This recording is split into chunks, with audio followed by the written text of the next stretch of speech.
Hello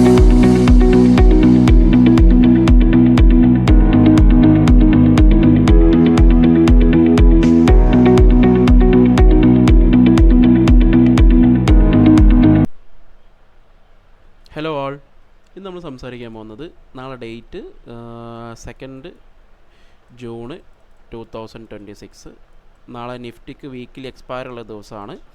and also മാർക്കറ്റിൽ ഇന്നത്തെ ഒരു സിറ്റുവേഷൻ എല്ലാവരും കണ്ടിട്ടുള്ളതാണ്. നല്ല സെൽ ഓഫ് ആയിരുന്നു മാർക്കറ്റ്.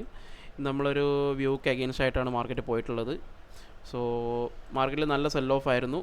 ആൻഡ് മാർക്കറ്റിൻ്റെ ആ ഒരു huge cell of scenario market still continue ചെയ്തിട്ടാണ് നിൽക്കുന്നത്. അതായത് കണ്ടീഷൻ കുറച്ച് വീക്ക്നെസ് ആണ്. ആൻഡ് നൗ കണ്ടീഷൻ നോക്കുമ്പോൾ മാർക്കറ്റിൽ ഓയിലൊക്കെ ഭയങ്കര പമ്പായിട്ടുണ്ട്. ജസ്റ്റ് ലൈക്ക് അൺസർട്ടൈനിറ്റി വളരെ ഹൈ ആണ് മാർക്കറ്റിൽ. സിറ്റുവേഷൻ കുറച്ച് ബാഡാണ്. അൺസർട്ടൈനിറ്റി വളരെ ഹൈ ആയിട്ട് നിൽക്കുന്നത്. സോ കണ്ടീഷൻസ് അത്ര ഗുഡല്ല മാർക്കറ്റിൽ. ക്രൂഡ് ഓയിൽ പ്രൈസും കാര്യങ്ങളൊക്കെ, അതായത് ഓവർ അൺസർട്ടൈനിറ്റി ഇപ്പോഴും സ്റ്റിൽ എൻഡ് ആയിട്ടില്ല. അപ്പോൾ അതൊരു മേജർ റീസൺ ആണ് മാർക്കറ്റിൽ. അപ്പോൾ ആ ഒരു കണ്ടീഷനിൽ മാർക്കറ്റ് നല്ല സെൽ ഓഫ് തന്നെ നിന്നുണ്ടായിരുന്നത്. സിറ്റുവേഷൻ നോക്കുമ്പോൾ നമുക്ക് മാർക്കറ്റിൽ ഒരു കാര്യം ശ്രദ്ധിക്കേണ്ടത് എന്താ വെച്ചാൽ, നാളത്തെ ഒരു സിറ്റുവേഷൻ എന്താണ്, നാളെ നമുക്കറിയാം നിഫ്റ്റിയുടെ വീക്കിലി എക്സ്പയറി ആണ്. അപ്പം വീക്കിലി എക്സ്പയറി മാർക്കറ്റിലൊരു നാളത്തെ ഒരു ചാൻസസ് ഞാൻ കാണുന്നത് ഒരു നെഗറ്റീവ് എക്സ്പയറിക്കുള്ള ചാൻസാണ് കാണുന്നത്. അത് മാർക്കറ്റ് ട്രെൻഡ് ഓൾറെഡി നെഗറ്റീവ് ആണ്. പിന്നെ മാർക്കറ്റിൽ ഇത്രയും സെൽ ഓഫ് വരുമ്പോൾ ശ്രദ്ധിക്കേണ്ട കാര്യം എന്താ വെച്ചാൽ, നമ്മൾ എസ് എൽ അവൈലബിലിറ്റി നോക്കുമ്പോൾ മാർക്കറ്റിൽ എന്തുണ്ട്, ക്ലോസിങ് 23,500 ബിലോ ആണ് നിഫ്റ്റി. പക്ഷേ ഒരുപാട് നല്ലൊരു സോൺ, വലിയൊരു ബിഗ് സോൺ ക്രിയേറ്റ് ചെയ്തിട്ട് ക്ലോസ് ചെയ്തിട്ടുള്ളത്. അപ്പോൾ ഇവിടെ എന്തുണ്ട്, സെല്ലർ ഉണ്ടെന്ന് നമുക്കറിയാം, സെല്ലർ അവൈലബിലിറ്റി ഉണ്ട്. പക്ഷേ മനസ്സിലാക്കേണ്ട കാര്യം, മാർക്കറ്റ് ഇത്രയും വീക്ക്നെസ് ആയിട്ട് നിൽക്കുന്നത്. വീക്ക്നെസ് ആയിട്ട് നിൽക്കുമ്പം ഇവിടെ മേലെയും സെല്ലേഴ്സ് ഉണ്ടാവാം, ഇവിടെയും സെല്ലേഴ്സ് ഉണ്ടാവാം. അപ്പോൾ ഇവരൊക്കെ ഒരു ഇമ്പാക്റ്റ് പറഞ്ഞാൽ മാർക്കറ്റിന് ഡയറക്റ്റ്ലി ഇവിടെ പ്രഷർ വരണം. പ്രഷർ വരുന്ന രീതിയിൽ മാത്രമേ അവർ പൊസിഷൻ എക്സിറ്റ് ചെയ്യുന്നതിനെക്കുറിച്ച് തിങ്ക് ചെയ്യുള്ളൂ. അപ്പം മാർക്കറ്റ് ഈ ലെവൽ ക്രോസ് ചെയ്യും വരെ എവിടെ കിട്ടിക്കഴിഞ്ഞാലും ഫ്ലാറ്റ് ആയിക്കോട്ടെ, ഗ്യാപ്പ് അപ്പ് ആയിക്കോട്ടെ, ഈവൻ ഗ്യാപ്പ് ഡൗൺ ആയിക്കോട്ടെ, മാർക്കറ്റിൽ സെല്ലിംഗ് സെറ്റപ്പാണ്. ഇത് ക്രോസ് ചെയ്യുന്ന കണ്ടീഷന് മാത്രമാണ് നമ്മൾ മാർക്കറ്റിനെ ഒന്ന് ഹോൾഡ് ചെയ്ത് പൊസിഷൻ ഏതെടുക്കണം എന്നുള്ളൊരു ഡിസിഷനിലോട്ട് എത്തേണ്ടത്. അല്ലാത്ത പക്ഷം മാർക്കറ്റിൽ ഫ്ലാറ്റും ഗ്യാപ്പ് ഡൗണും മാർക്കറ്റിൽ സെല്ലിംഗ് സെറ്റപ്പാണ്.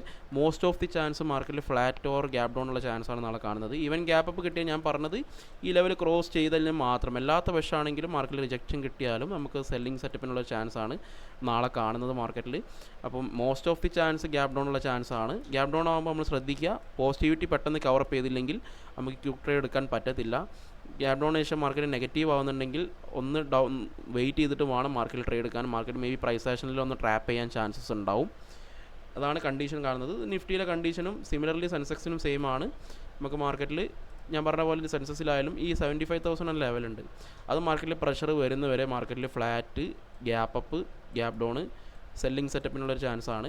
മോസ്റ്റ് ഓഫ് ദി ചാൻസ് ഈ പറഞ്ഞ പോലെ തന്നെ ഫ്ലാറ്റും ഗ്യാപ്പ് ഡൗൺ ആണ് നാളെ ചാൻസസ് കാണുന്നത്. നെക്സ്റ്റ് സിനാരിയോ എന്ന് വെച്ചാൽ ബാങ്ക് നിഫ്റ്റിയാണ്. ബാങ്ക് നിഫ്റ്റിയിലും സെയിം കണ്ടീഷനാണ്. ബാങ്ക് നിഫ്റ്റി ഇപ്പം ക്ലോസ് ചെയ്തിട്ടുള്ളത് തന്നെ 53,500 മേലായിട്ടാണ് ക്ലോസിങ് വന്നിട്ടുള്ളത്. ആൻഡ് ആൾസോ 54,000 ഒരു ഇവിടെ എസ് എൽ അവൈലബിലിറ്റി നമുക്ക് മാർക്കറ്റിൽ കാണുന്നുണ്ട്. അപ്പം ഈ പറഞ്ഞ പോലെ തന്നെ ഇതിൻ്റെ മേലോട്ടൊരു പ്രഷർ വന്നു കഴിഞ്ഞാൽ മാത്രമേ മാർക്കറ്റിൽ നമുക്ക് ഒരു ടാർഗറ്റ് ചെയ്യേണ്ട ആവശ്യമുള്ളൂ. അതുകൊണ്ട് ഫ്ലാറ്റ് ഓർ ഗ്യാപ്പ് ഡൗൺ മാർക്കറ്റിൽ സെല്ലിംഗ് സെറ്റപ്പ് ഐഡൻറ്റിഫൈ ചെയ്യുക. കാരണം ഓൾറെഡി മാർക്കറ്റ് നല്ല വീക്കായിട്ടുണ്ട്. അപ്പോൾ മിക്കവാറും അതിൻ്റെ ഒരു കണ്ടിന്യൂഷൻ രീതിയിൽ മാർക്കറ്റ് നല്ല രീതിക്ക് ഫോളോ നടത്താനാണ് ചാൻസ് കാണുന്നത് നാളത്തെ ഒരു ദിവസം. നാളെ പ്രത്യേകിച്ച് വീക്കിലി എക്സ്പയറിയുടെയും കൂടിയാണ്. ഒരു നെഗറ്റീവ് എക്സ്പയറി മാർക്കറ്റ് മെയിൻറ്റെയിൻ ചെയ്യാനുള്ള ഹൈലി ചാൻസസ് ഞാൻ കാണുന്നുണ്ട്. സോ അതാണ് നമുക്ക് നാളത്തേക്കുള്ളൊരു പ്രോബബിലിറ്റി മാർക്കറ്റിൽ കാണുന്നത്. സോ നാളത്തെ ഒരു മാർക്കറ്റിന് ശേഷം കാണാം. See you guys. Bye.